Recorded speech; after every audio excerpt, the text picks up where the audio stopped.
What's my favorite car? I get asked that all the time, and the answer, it's the Mazda Miata. Now, Mazda's gone and they've redesigned the car. It has a new 4th generation. So that makes me worried. Did they screw it up?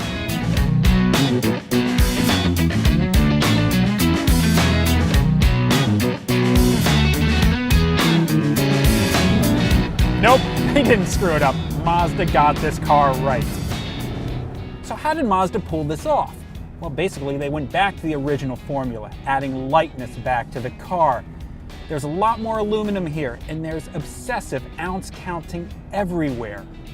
The result is a new Miata that weighs about the same as the car did back around 1994 with the 1.8 liter. That's amazing, given all the safety and convenience options that have been added to this car.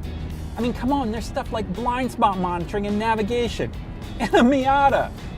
Now the new car, it's wider, it's lower, it's even a bit shorter than the original. Under the hood is Mazda's 2-liter 4-cylinder engine. It's a version of the same engine found in the Mazda 3 and CX-3. Now this engine, it gets a lot better fuel economy than the one it replaced, but it does have less horsepower. It's down to 155. Now that certainly doesn't sound like a whole bunch of power, but remember, this car is really light. Mazda's also retuned the engine to make it more responsive. It's very tractable, and it's helped by perfectly chosen gear ratios. Shifting the 6-speed manual is a joy. This, once again, is one of the best shifters in the business. The throws are really direct, really precise, really low effort.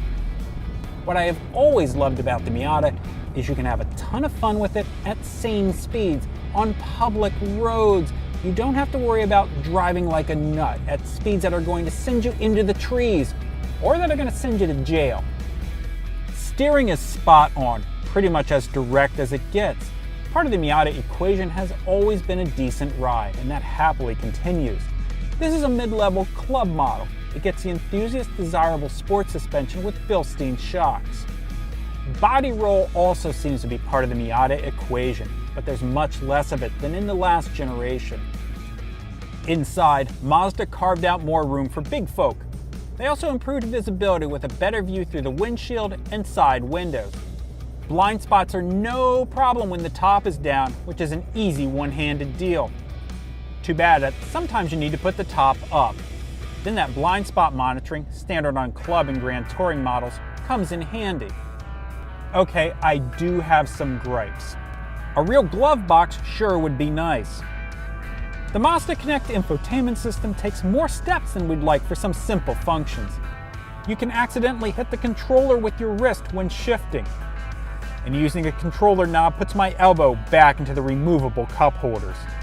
More important and more annoying, despite Mazda adding increased noise insulation into the roof, this is a noisy car on the highway.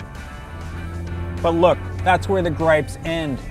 I've driven thousands of miles in Miatas, and I've owned a 95M edition myself. I'm pretty confident in saying that this is the best Miata yet. And what really makes me happy is I don't need to come up with a different answer for those cocktail party questions. For more on the Miata, check out consumerreports.org.